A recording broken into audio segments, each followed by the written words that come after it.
할렐루야, 반갑습니다. 오늘 말씀 제목은 항상 은혜 받는 사람의 태도와 습관입니다.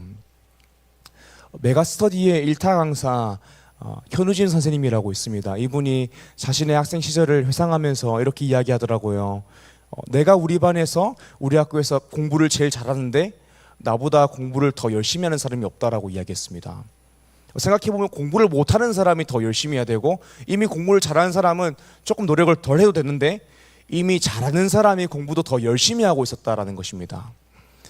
장사의 신 유튜버 채널이 있습니다. 후라이드 참 잘하는 집이란 치킨 프랜차이즈를 시작하여서 190억의 프랜차이즈를 매각하고 나온 사업가 은현장 씨가 장사가 안 되는 가게들을 찾아가서 솔루션을 해주는 프로그램입니다. 이 프로그램을 보게 되면요, 장사가 안 되는 집에는 그만한 이유가 있습니다. 그리고 장사가 잘 되는 집은요, 그만한 이유가 있습니다. 공부를 잘하는 학생에게는요, 공부를 잘할 수밖에 없는 태도와 습관이 있고요, 사업이 잘 되는 사장님들에게는요, 잘 되는 태도와 습관이 있는 것입니다. 물론 사업이라는 것이 운이란 요소가 중요하지만 잘 될 수밖에 없는 태도와 습관이 준비되지 않으면요, 기회가 찾아와도 기회를 잡지 못하더라고요. 제가 군대에 있을 때에 입대하고 선임이 이야기해줬던 말 중에 이런 말이 있었습니다. 할까 말까 할 때는 하고 해도 되나 싶으면 하지 말라고 이야기하더라고요. 잘 되는 사람, 잘하는 사람, 성공하는 사람, 사랑받는 사람에게는요, 습관이 있고요, 그만한 태도가 있습니다. 오늘 말씀 제목은 항상 은혜 받는 사람의 태도와 습관입니다. 신앙생활을 하면서 마지노태 신앙생활을 하는 사람들이 있습니다. 예수님 믿는데 항상 불평과 불만이 가득하고 남 탓하고 나는 왜 기쁘지 않지? 이런 사람들이 있습니다. 또 반면에 신앙생활을 하는데 기쁨이 넘치는 사람이 있어요. 감사가 넘치는 사람이 있어요. 은혜 받는 사람이 있어요. 그 사람의 환경과 상황은 기뻐할 수 없고 감사할 수 없는데 그냥 틈만 나면 은혜 받는 사람이 있습니다. 이렇게 항상 은혜 받는 사람은요, 그만한 태도가 있고 습관이 있습니다. 항상 은혜를 받게 되는 태도와 습관이 무엇일까요? 저는 오늘 말씀을 통하여서 항상 은혜 받는 사람의 태도와 습관에 대해서 나누고자 합니다. 결론적으로 이야기하면 그냥 방법론의 문제가 아니라, 방법론도 너무 중요하지만 이 방법론이 반드시 본질을 향하고 있어야 됩니다. 그 본질이 뭐냐면 복음입니다. 우리가 복음으로 감격할 때에 기쁨과 감사가 넘칠 수밖에 없습니다. 오늘 말씀은요, 항상 은혜 받게 되는 신앙의 태도와 습관이기도 하지만 우리가 어떻게 복음에 감격하며 살 것인가에 대한 방법론에 대한 문제이기도 합니다. 사랑하는 리뷰 청년 여러분, 오늘 말씀을 통하여서 마지못해 신앙생활을 하는 것이 아니라 항상 은혜가 가득하여서 기쁨과 감사로 인생을 살아가는, 기쁨과 감사로 하나님 앞에 나아가는 우리 청년 한 사람 한 사람 되기를 주님의 이름으로 축복합니다. 아멘. 항상 은혜 받는 사람의 태도와 습관, 오늘 말씀 첫 번째로는 늘 은혜의 자리에 있다라는 것입니다.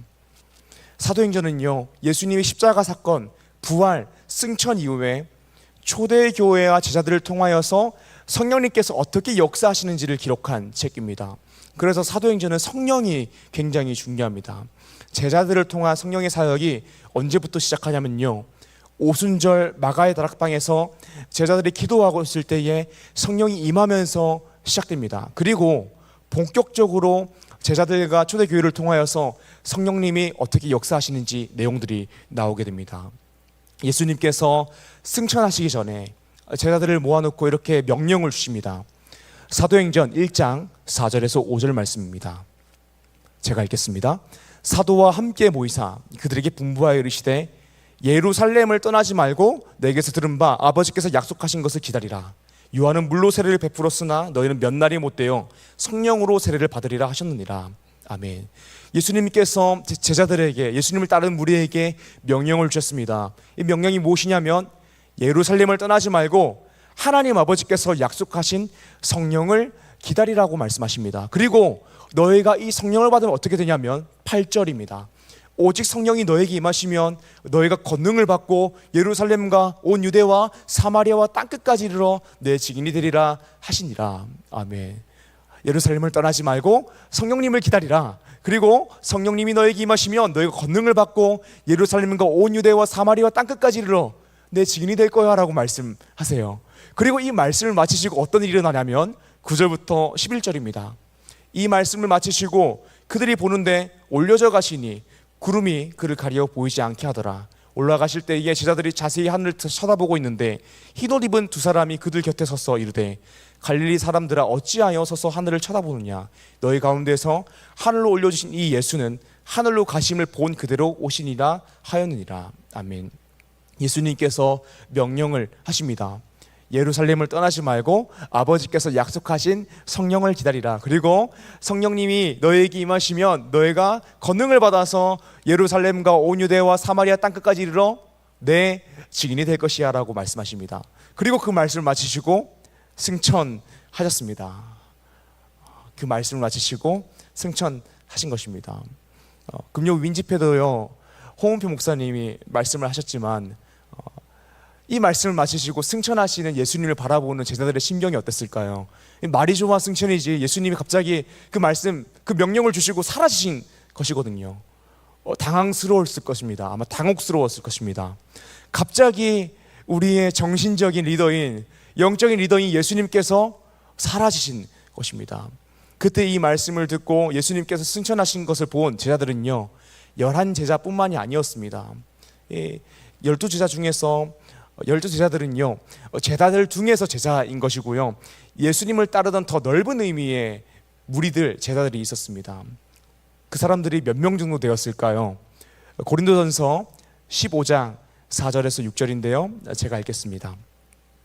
장사 지낸 바 되셨다가 성경대로 사흘 만에 다시 살아나사 게바에게 보이시고 후에 12제자와 그 후에 500여 형제에게 일시에 보이셨나니 그 중에 지금까지 대다수는 살아있고 어떤 사람은 잠들었으며. 예수님을 따르던 무리가 약 500명 이상 있었습니다. 예수님의 명령을 들은 사람이 500명 이상 있었습니다. 예수님께서는요 부활하시고 승천하실 때에 500명 이상의 제자들에게 보이셨습니다. 500명 이상이 이 말씀을 듣고 승천을 목격한 것이죠. 예수님께서 이렇게 말씀하셨어요. 예루살렘을 떠나지 말고 아버지께서 약속하신 성령을 기다리라. 그리고 오직 성령이 너에게 임하시면 너의 권능을 받고 온 유대와 예루살렘과 온 유대와 사마리아 땅끝까지 이르러 내 증인이 되리라 라고 말씀하셨어요. 그리고 말이 좋아 승천이지 사라지셨어요. 이것을 목격한 500명의 제자들은 어떻게 행동했을까요? 주님의 말씀에 순종하여서 예루살렘에 기다리며 성령님을 기다리고 있었을까요? 그런 사람도 있고 아닌 사람도 있었습니다. 사도행전 1장 12절에서 15절입니다. 제가 읽겠습니다. 제자들이 감람원이라 하는 산으로부터 예루살렘에 돌아오니 이 산은 예루살렘에서 가까워 안식일에 가기 알맞은 길이라. 들어가 그들이 유하는 다락방으로 올라가니 베드로, 요한, 야고보, 안드레아, 빌립, 도마와 바돌로메, 마테와 및 알페오의 아들 야고보, 셀로된 시몬, 야고보의 아들 유다가 다 거기 있어 여자들과 예수의 어머니 마리아와 예수의 아들과 더불어 마음을 같이하여 오로지 기도에 힘쓰니라.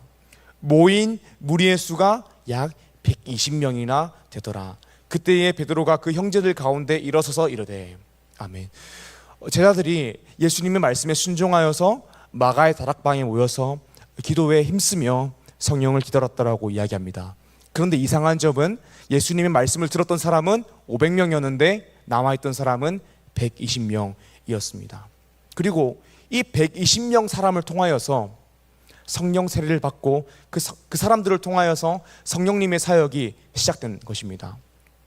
분명 예수님의 부활과 승천을 목격한 사람은 500명을 넘어갔습니다. 예수님의 말씀을 들은 사람은 500명이 넘었습니다. 그런데 남아서 기도하는 사람은 120명밖에 남지 않았습니다. 예수님께서 6월절에 돌아가셨죠. 그리고 3일 만에 부활하셔서 40일 동안 하나님 나라에 대해서 가르치시다가 승천하셨습니다. 그리고 제자들이 성령 세례를 받은 날은요 오순절이에요. 6월절에서 50일 되던 날이에요.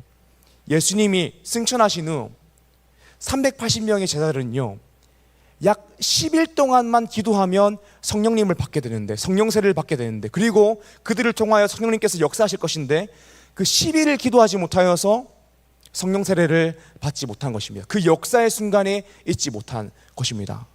사랑하는 여러분, 항상 은혜 받는 사람의 태도와 습관, 첫 번째가 무엇입니까? 늘 은혜의 자리에 있다라는 것입니다.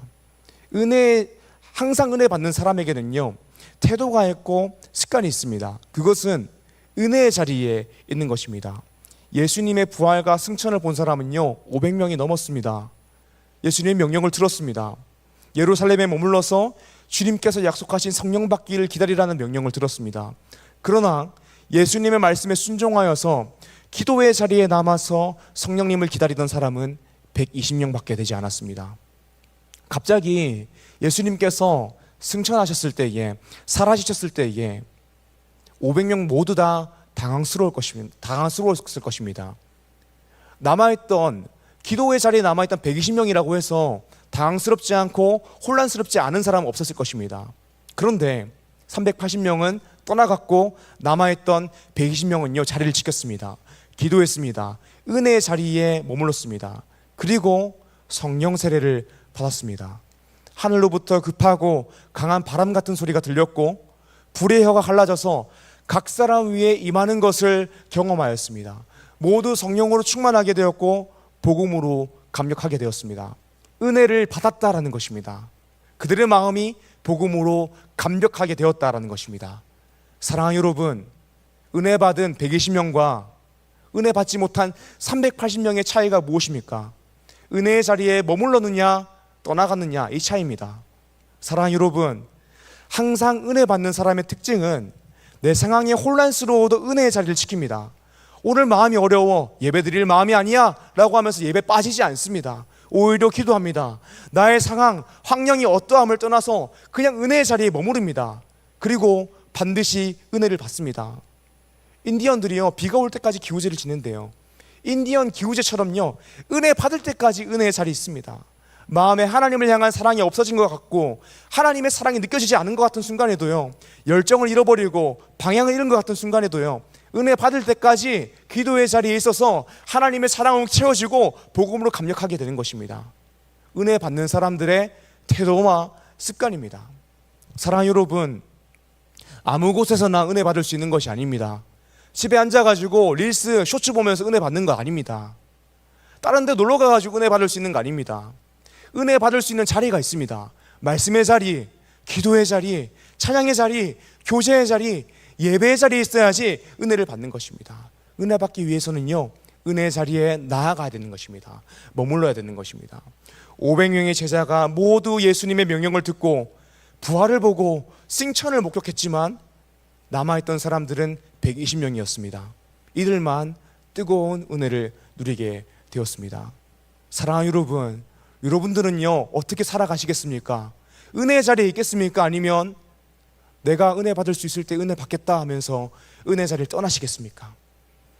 사랑하는 리조스 청년 여러분, 예수님의 명령에 순종하여서 예루살렘에 나와 마가의 다락방에서 기도하여 성령 체험하여 은혜 받았던 120명처럼 은혜의 자리를 늘 지킴으로 은혜 받는, 복음으로 감격하는 리조스 청년 한 사람 한 사람 되길 주님의 이름으로 축복합니다. 아멘.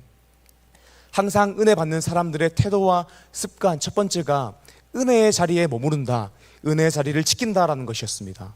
그렇다면 은혜의 자리에 머물러서 성령 충만함을 받으면 어떻게 될까요?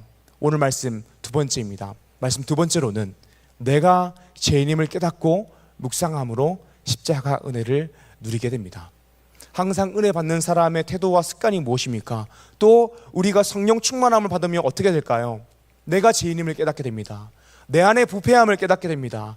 내 안에 의의 결핍들을 깨닫게 됩니다. 내가 죄인인 것을 깨닫고 묵상하여서 나라는 존재를 사랑하시고 구원하시는 하나님의 사랑이, 예수 그리스도의 은혜가 얼마나 큰지를 알고 감격하게 됩니다. 그러므로 은혜 받게 됩니다. 예수님의 제자들은요 3년 동안 예수님을 따라다녔습니다. 예수님께서 말씀하시는 복음들을 들었습니다. 그런데 예수님이 말씀하시는 복음에 대해서 3년 동안 따라다녔는데 이해하지 못했습니다. 그래서 예수님께서 십자가에 못 박혀 죽으실 때에 요한을 제외한 제자들은요 다 도망갔습니다. 이제 망했다, 끝났다 생각하고 도망갔습니다.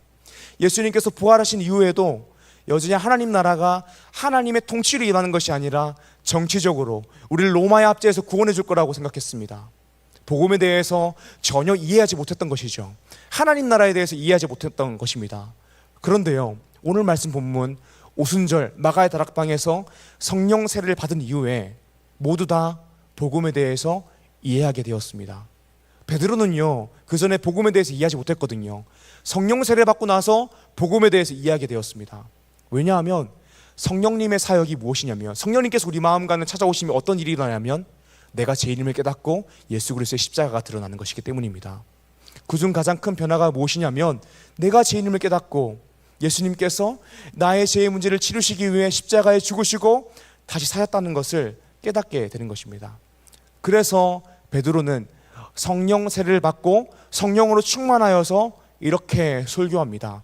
사도행전 2장 23절에서 24절입니다. 제가 읽겠습니다. 그가 하나님께서 정하신 뜻과 미리 아신 대로 내준 바 되었거늘 너희가 법 없는 자들의 손을 빌려 못 박아 죽였으나 하나님께서 그를 사망의 고통에서 풀어 살리셨으니 이는 그가 사망에 매여 있을 수 없었습니다. 아멘. 사도행전 2장 36절입니다. 그런즉 이스라엘 온 집은 확실히 알지니 너희가 십자가에 못 박은 이 예수를 하나님이 주와 그리스도가 되게 하셨느니라 하니라. 아멘. 베드로가요, 성령 세례 받기 전에는요 복음에 대해서 이해하지 못했습니다. 그런데 성령 세례 받고 나서 복음에 대해서 이해했어요. 그래서 설교를 하면서 이렇게 이야기합니다. 너희가 예수를 십자가에 못 박여 죽였다. 너희가 죄인이다. 나 때문에 예수 그리스도께서 십자가에 돌아가셨다라고 이야기하는 것입니다. 사랑하는 여러분, 성령 세례를 받으면요, 성령님 우리 마음 가운데 오시면 가장 처음에 오는 변화가 무엇이냐면 내가 죄인임을 깨닫게 됩니다. 이게 성령님의 조명하심으로 말미암아 가능하게 되는 것입니다. 베드로도요 유대인이었어요. 모세오경을 다 외웠어요. 구약 성경을 다 알고 있었을 것입니다. 그런데 성령 세례 받기 전에는요 복음에 대해서 이해하지 못했습니다. 그런데 성령 세례 받고 나서 베드로가 복음에 대해서 알게 된 것입니다. 성령님께서 베드로에게 찾아오시자 성령님께서 말씀을 조명해 주시는 것입니다. 깨닫게 해주시는 것입니다. 그래서 베드로가 복음을 확실하게 전할 수 있는 거예요. 우리가 죄인이어서 우리의 죄의 문제를 해결하기 위해서 예수 그리스도께서 십자가에 달려 돌아가셨다. 이 복음을 전하고 이 복음을 듣던 사람들은 이렇게 반응했습니다. 사도행전 2장 37절입니다. 그들이 이 말을 듣고 마음에 찔려 베드로와 다른 사도들에게 물어 이르되 형제들아 우리가 어찌할꼬 하거늘. 아멘. 이 사람들이 복음을 듣고 나서요 마음이 찔렸대요. 마음이 찔렸다는 것이 무엇입니까? 내가 죄인인 것을 깨달았대요. 나 때문에 예수 그리스도께서 십자가에 돌아가신 것을 알게 되었다는 것입니다. 사랑하는 여러분, 항상 은혜 받는 사람의 태도와 습관이 무엇이냐면요 내가 죄인임을 계속해서 생각하는 것입니다. 내가 죄인임을 깨닫고 묵상함으로 나를 구원하신 십자가의 은혜가 얼마나 큰지를 매일매일 기억하는 것입니다. 제가 어린 시절에 시골교회를 다녔는데요 시골교회 다니면서 이해가 안 되는 부분들이 있었어요. 성찬식을 하는데 목사님이 성찬식 하시면서 이렇게 말씀하셨어요. 이사야서 53장 5절입니다. 제가 읽겠습니다. 그가 찔림은 우리의 허물 때문이요 그가 상함은 우리의 죄악 때문이라. 그가 징계를 받음으로 우리는 평화를 누리고 그가 채찍에 맞음으로 우리는 나음을 받았도다. 아멘. 목사님께서 성찬을 집례하시면서 이렇게 말씀하시는 거예요. 그러니까 정말 나이 많은 권사님들이 너무 우시는 거예요. 정말 눈물을 쏟아내시는 거예요. 전 어린 시절에 이해가 되지 않았어요. 그가 찔림은 우리의 허물 때문이요 그가 상함은 우리의 죄악 때문이야. 그가 징계를 받음으로 우리가 평화를 누리고 그가 채찍을 맞음으로 우리는 나음을 얻었더라. 이 권사님들은 얼마나 허물이 많으시길래 얼마나 죄악이 많으시길래 그렇게 눈물을 흘리시나, 얼마나 죄를 많이 지으셨길래 그렇게 눈물을 흘리시냐, 이렇게 생각을 했었어요. 그런데 제가 성인이 되고 신앙이 깊어지고 성령님께서 제 마음을 조명해 주시면서요 끊임없이 내가 죄인 내음을 묵상하게 되고 예수 그리스도의 십자가를 묵상하게 되면서 눈물을 흘리게 되더라고요. 그래서 눈물을 흘리면서 기도하는데 어떤 청년이 이렇게 이야기하는 거예요. 전사님 기도회 마치고 인사하고 가려고 했는데 전사님 너무 울고 계셔가지고 인사 못 드리고 갔다고. 평소에 지은 죄가 얼마나 많으시길래 그렇게 눈물 흘리시냐고 물어보더라고요. 사랑하는 여러분, 항상 은혜 받는 사람의 태도와 습관이 무엇이냐면 내가 죄인됨을 깨닫고 끊임없이 묵상하는 거예요.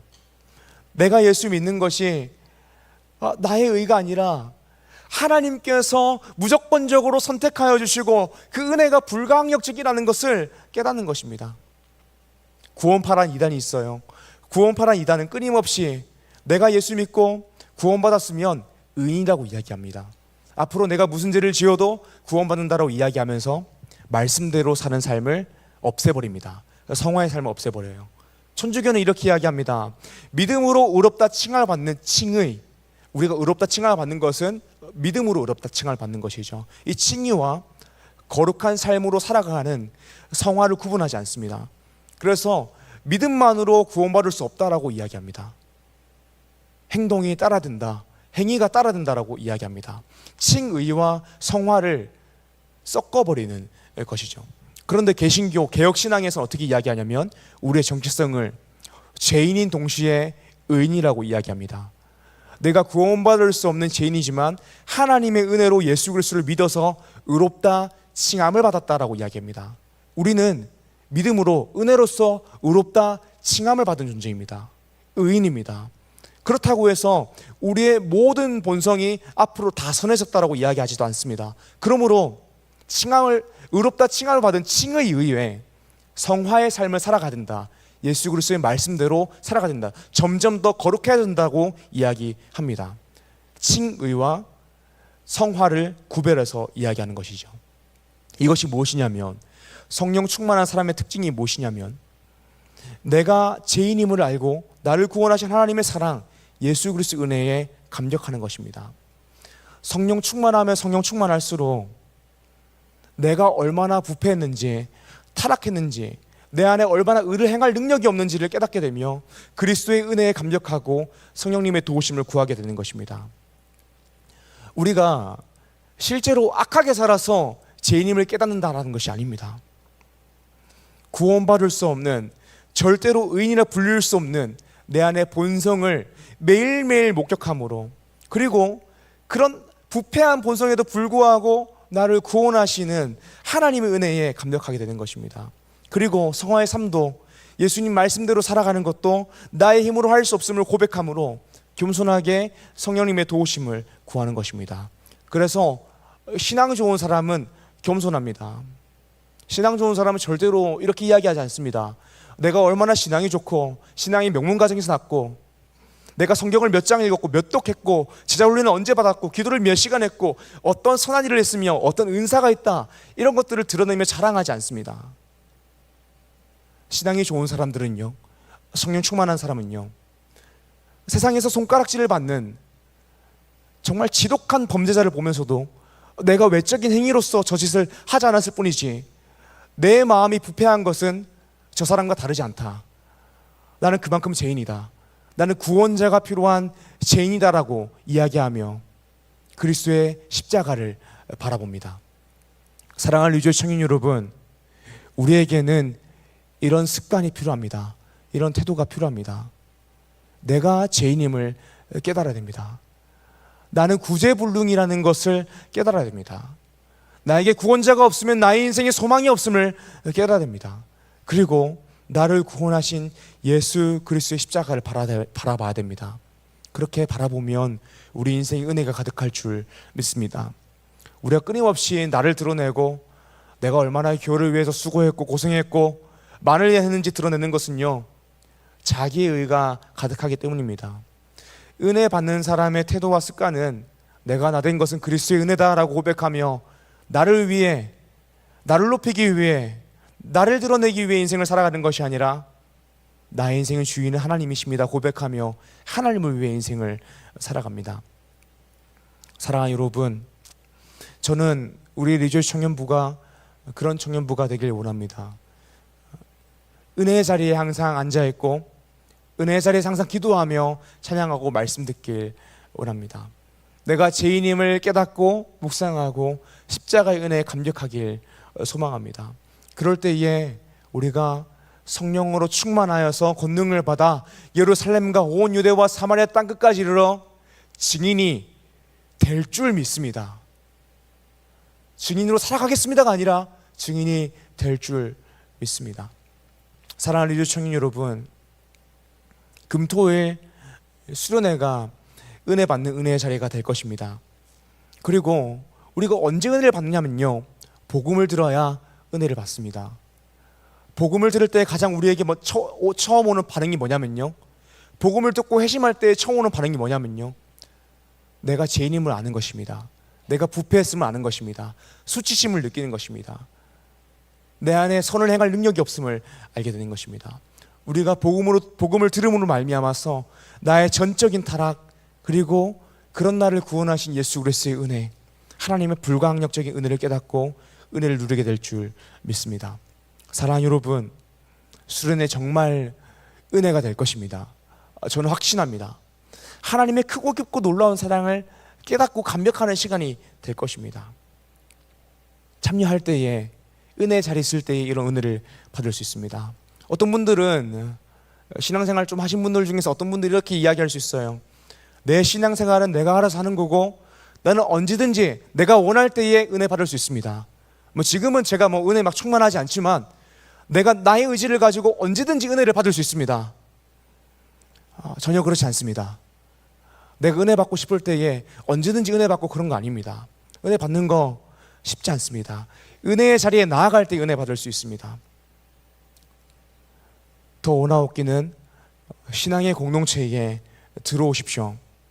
하나님은 여러분들 한 사람 한 사람을 교회로 부르셨습니다. 그리고 여러분들을 그린시티 교회 리조이스 청년부라는 공동체를 세워가는 교회로 부르셨습니다.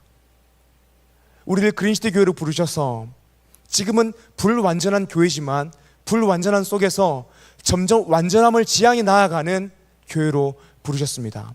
수련회 개인의 은혜가 가장 먼저이지만 수련을 통하여서 우리 공동체가 어떻게 세워가는지를 목격하게 되고 여러분들을 통하여서 우리 한 사람 한 사람이 서로 세워져 갈 것입니다. 그때 하나님께서 나를 통하여, 내 친구를 통하여, 우리 형, 누나, 동생들을 통하여서 어떻게 우리 공동체를 세워가시는지 목격하게 될 것입니다. 하나님의 영광을 보게 되는 시간이 될 것입니다. 그리고 은혜 받는 사람의 태도와 습관이 공동체 안에서 서로를 세워주는 것입니다. 함께 기도하는 것입니다. 함께 예배하고 찬양의 자리에 참여하는 것입니다. 말씀 정리하겠습니다. 오늘 말씀 제목은 항상 은혜 받는 사람의 태도와 습관입니다. 항상 은혜 받는 사람의 태도와 습관, 첫 번째가 무엇입니까? 은혜의 자리에 있는 것입니다. 예수님의 승천을 본 사람은 500명이었고 예수님의 명령을 들은 사람도 500명이 넘었습니다. 하지만 말씀에 순종하여서 약 10일 동안 기도하여 성령 세례 받은 사람은 120명이었습니다. 은혜 받은 사람은 120명이었다는 것입니다. 우리가 언제 은혜 받을 수 있다고 했죠? 은혜의 자리에 있을 때에, 은혜의 자리를 지킬 때에 은혜 받을 수 있다고 했습니다. 오늘 말씀 두 번째, 은혜 받는 사람의 태도와 습관 두 번째는 내가 죄인임을 깨닫고 묵상함으로 십자가의 은혜에 감격하는 것입니다. 성령 충만하면 할수록 나를 드러내는 것이 아니라 내가 얼마나 고생했는지를 이야기하는 것이 아니라 내가 얼마나 죄인인지를 깨닫게 된다라고 이야기했습니다. 그리고 나의 삶 가운데에 자랑할 것이 그리스도의 십자가밖에 없음을 고백하게 됩니다. 사랑하는 리조 청년 여러분, 이번 수련회가 다시 한번 복음을 깨닫고 다시 한번 복음을 감격하여서 내가 죄인임을 깨닫고 묵상하는 십자가 은혜에 감격하는 시간이 되길 주님의 이름으로 축복합니다. 아멘. 오늘 말씀 기억하심으로 찬양하고 기도하길 원합니다.